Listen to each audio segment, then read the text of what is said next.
مفتری اعظم پاکستان چمن زمان صاحب نے اپنی کتاب محرف کون اس کے صفحہ نمبر 31 پر مجدد دین و ملت اشاع امام احمد رضا خان رحمۃ اللہ تعالی علیہ پر قرآن پاک میں تحریف معنوی کے ارتکاب کا سب سے پہلا جو الزام لگایا وہ یہ ہے کہ احمد رضا بریلوی نے لفظ نبی کے معنی میں تحریف کی ہے۔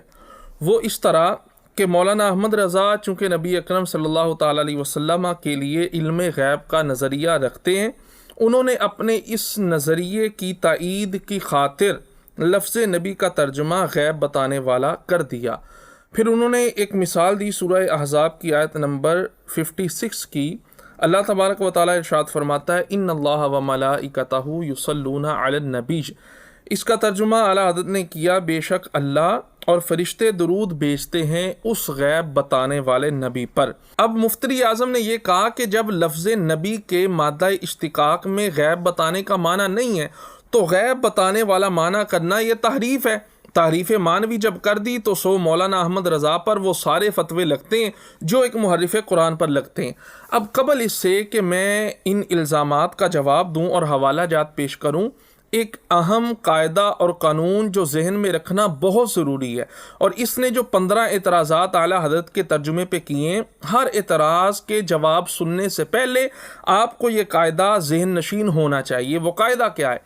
قرآن کریم اور احادیث مبارکہ سے کئی معنی مستند طریقے سے لیے جا سکتے ہیں۔ ایک معنی لینا یہ ضروری نہیں بلکہ کئی معتبر اور مستند تفاسیر کی جا سکتی ہیں، مگر شرط یہ ہے کہ اصول و قواعد اور دلائل سے تفاسیر کی جائیں۔ ہاں، اگر نص سے کوئی معنی قرآن کی آیت یا حدیث کا خاص ہو جائے پھر اس کے علاوہ اس آیت کا کوئی دوسرا معنی نہیں کر سکتے۔ اب اس قاعدے پر دلیل کیا ہے وہ بھی آپ سماعت فرمائیں۔ بخاری شریف کی حدیث نمبر 7013 ہے۔ نبی پاک علیہ الصلوۃ والسلام کے فرمان کا خلاصہ فرمایا بعثت بجوامع الکلم، مجھے جوامع الکلم کے ساتھ بھیجا گیا۔ اسی طریقے سے مسلم شریف کی روایت ہے، حدیث نمبر 523 ہے، فرمایا اعطیت جوامع الکلم او کما قال علیہ السلام، مجھے جوامع الکلم عطا کیے گئے۔ اب یہ آپ کے سامنے میں بخاری شریف کی شرح رکھ رہا ہوں، اس کے صفحہ نمبر 1422 پر ہے بعثت بجوامع الکلم ایجاز الکلامی فی اشباع للمعانی۔ خلاصہ اس کا یہ ہے، اس شرح کا، کہ ایک کلام کے کئی معنی ہو سکتے ہیں، ان معنی کو دلائل کے ساتھ سمجھا جائے۔ یہ نہیں ہے کہ ایک کلام ہے اس کا صرف ایک ہی محمل اور ایک ہی معنی ہو سکتا ہے، ایک کلام کے کئی معنی ہو سکتے ہیں، دلیل کے ساتھ آپ کوئی بھی معنی بیان کر سکتے ہیں۔ اسی طرح جو مسلم شریف کی شرح ہے، امام نووی نے کی مشہور شرح ہے، وہ آپ کے سامنے اس کی جلد نمبر 5 ہے۔ اب اسی حدیث مبارکہ کے تحت اس کی شرح یہ آپ کے سامنے ہے، یعنی بہ القرآن جمع اللہ تعالی فی الالفاظ الیسیرۃ منہ المعانی الکثیرۃ۔ خلاصہ یہ ہے کہ اللہ تبارک و تعالی نے قرآن پاک میں کم الفاظ میں کئی معنی بھر دیے ہیں۔ اسی طرح نبی پاک علیہ الصلوۃ والسلام کے مبارک کلام میں بھی الفاظ قلیل ہوتے ہیں مگر اس کے معنی کثیر ہوتے ہیں۔ اس کے علاوہ 7 سے 8 شروحات حدیث یہ بھی میرے سامنے ہیں جن میں یہی معنی لکھا ہے کہ ایک کلام کے یا ایک آیت کے یا ایک حدیث کے کئی معنی ہو سکتے ہیں۔ اب ان احادیث سے یہ ثابت ہوتا ہے کہ قرآن و حدیث کے کئی معنی ہو سکتے ہیں، کئی تفاسیر ہو سکتی ہیں، مگر ان معنی کو اخذ کرنے کے لیے، نکالنے کے لیے دلائل کی ضرورت ہوتی ہے، لغت کی ضرورت ہوتی ہے، علم تفسیر کی ضرورت ہوتی ہے، احادیث کی ضرورت ہوتی ہے، علم معانی کی ضرورت ہوتی ہے، علم منطق اور دیگر علوم کی ضرورت ہوتی ہے۔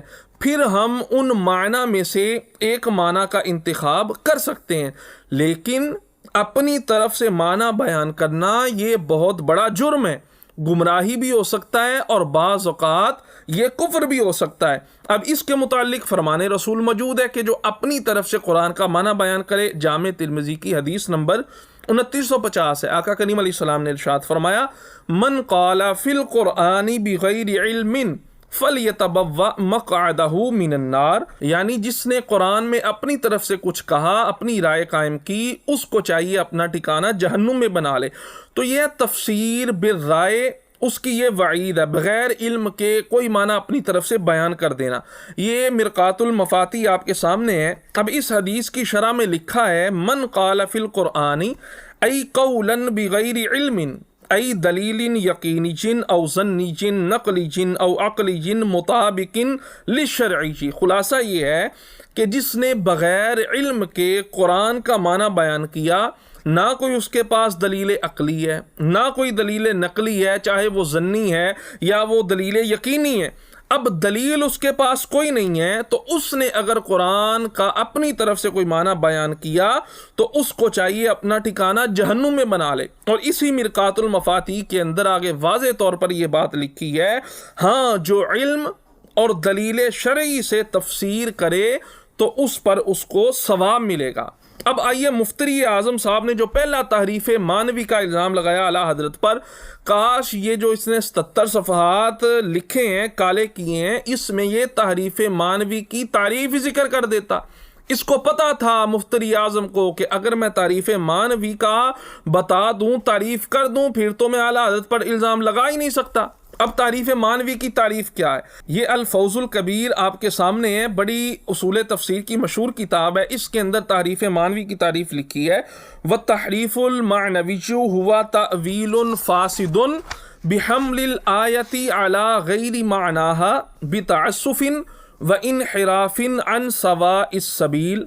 تعریف مانوی ہوتی ہے کہ آیت مبارکہ کی فاسد تعویل کی جائے، آیت کا جو معنی بنتا ہی نہیں ہے وہ معنی بیان کرنا ہٹ درمی کی وجہ سے یا سیدھے راستے سے منہ موڑتے ہوئے، اس کو تحریف مانوی کہا جاتا ہے۔ اب تحریف مانوی کی تعریف بھی آپ نے سن لی، تفسیر بالرائے کب حرام ہوتی ہے، یہ سارے اصول جاننے کے بعد آئیے اب ہم دیکھتے ہیں اعلیٰ حضرت نے نبی کا معنی غیب بتانے والا یہ اپنی طرف سے کیا ہے، بغیر علم کے کیا ہے، بغیر دلیل کے کیا ہے، یا معاملہ اس کے برعکس ہے۔ لیکن جی مفتری اعظم چمن زمان صاحب، اعلیٰ حضرت نے کہاں سے نبی کا معنی غیب بتانے والا کیا ہے؟ یہ سب سے پہلے آپ کے سامنے المنجد ہے، جو بچہ مدارس کے اندر پڑھتا ہے۔ آپ کہتے ہیں لغت سے ثابت ہی نہیں ہے، یہ کم از کم المنجد ہی اٹھا کے دیکھ لیتے۔ صفحہ نمبر 871 ہے، المنجد کے اندر النبیّ والنبیّ، اس کا معنی کیا لکھا ہے؟ اللہ تعالیٰ کے الہام سے غیب کی باتیں بتانے والا، آئندہ کی پیشین گوئی کرنے والا، اس کو نبی کہا جاتا ہے۔ یہ اس کے علاوہ دوسری کتاب ہے، دوسرا والا ہے مفتری اعظم صاحب، المحیط فی اللغہ، صفحہ نمبر 404 ہے۔ نبی کا معنی کیا لکھا ہے؟ وَالنَّبِيُّ مَنْ هَمَزَهُ مِنْ ذَلِكَ لِأَنَّهُ أَنْبَأَ عَنِ اللَّهِ تَعَالَى۔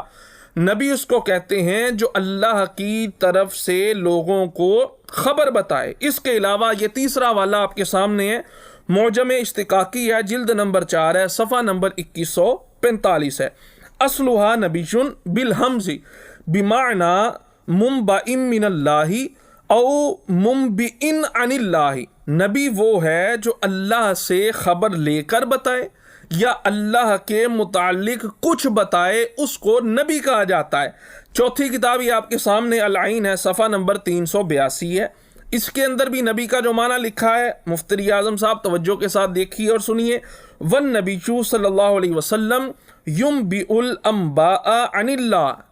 نبی وہ ہوتا ہے جو اللہ کی طرف سے خبریں بتائے۔ یہ ساری کتابیں آپ کے سامنے ہیں لغت کی، اور پھر اس کے علاوہ لسان العرب بڑی مشہور کتاب ہے، یہ 5واں والا آپ کے سامنے رکھ رہا ہوں، اور یہی لسان العرب والا معنی تاج العروض کے اندر بھی لکھا ہے۔ نبی کا کیا معنی ہے دیکھیے جی، النبیّ ہوا من انبأ عن اللہ تعالی۔ نبی وہ ہوتا ہے جو اللہ کی طرف سے غیب کی خبریں بتاتا ہے۔ اب آگے دیکھیے جی چھٹا والا، یہ چھٹا والا تفسیر کی کتاب ہے۔ کہیں مفتری اعظم صاحب یہی نہ سمجھ لیں کہ صرف لغت کی کتابوں کا حوالہ دے رہے ہیں۔ اعلیٰ حضرت کا جو ترجمہ کنز الایمان ہے، میں انشاءاللہ اگلی ویڈیوز کے اندر یہ بتاؤں گا، یہ ترجمہ لفظی بھی ہے اور یہ ترجمہ تفسیری بھی ہے۔ اب یہ تفسیر آپ کے سامنے تفسیر خازن ہے، اس کی جلد نمبر 2 ہے، صفحہ نمبر 257 ہے۔ اسی کے تحت یہ لکھا ہے، وَهَذَا أَيْضًا مِنْ أَعْلَى الْمَرَاتِبِ وَأَشْرَفِهَا وَذَلِكَ يَدُلُّ عَلَىٰ أَنَّهُ رَفِيعُ الدَّرَجَاتِ عِنْدَ اللَّهِ الْمُخْبِرِ عَنْهُ۔ نبوت یہ اعلیٰ اور اشرف درجوں میں سے ہے، اور اس بات پر دلالت کرتا ہے کہ وہ اللہ کی طرف سے خبریں بتاتے ہیں۔ یہ نبی کا معنی تفسیر خازن کے اندر غیب کی خبریں بتانے والا، اللہ کی طرف سے خبریں بتانے والا۔ یہ 7واں والا آپ کے سامنے ہے جی، احمد رضا کے 7 حروف کی نسبت سے 7واں والا، اور یہی بات تفسیر نصفی کے اندر موجود ہے۔ یہ آپ کے سامنے میں تفسیر قشیری رکھ رہا ہوں، صفحہ نمبر اس کا 149 ہے۔ یا ایھا النبیّ، اے یا ایھا المخبر عنا، اے نبی، نبی کا معنی کیا کیا؟ یا ایھا المخبر یا ایھا المخبر عنا، اے نبی یعنی جو اللہ کی طرف سے خبر دیتا ہو۔ اب جو اللہ کی طرف سے مخلوق کو خبر دیتا ہے یا اللہ کے متعلق خبر دیتا ہے تو وہ خبریں غیب کی ہوتی ہیں۔ تو مفتی اعظم صاحب یہ ہم نے آپ کے سامنے احمد رضا کی نسبت سے 7 حوالے رکھ دیے جو آپ نے پہلا اعتراض کیا ہے کہ نبی کا معنی غیب بتانے والا نہیں ہے، جبکہ ہم نے لغت کی کتابوں سے، تفسیر کی کتابوں سے اس بات کو ثابت کیا کہ نبی کا معنی غیب بتانے والا ہے۔ اب آپ پر ضروری ہے کہ آپ ہمارے ان 7 حوالوں کا رد پیش کریں۔ انشاءاللہ عنقریب آپ نے جو دوسرا الزام اعلیٰ حضرت پہ لگایا ہم اس کا بھی پوسٹ مارٹم کریں۔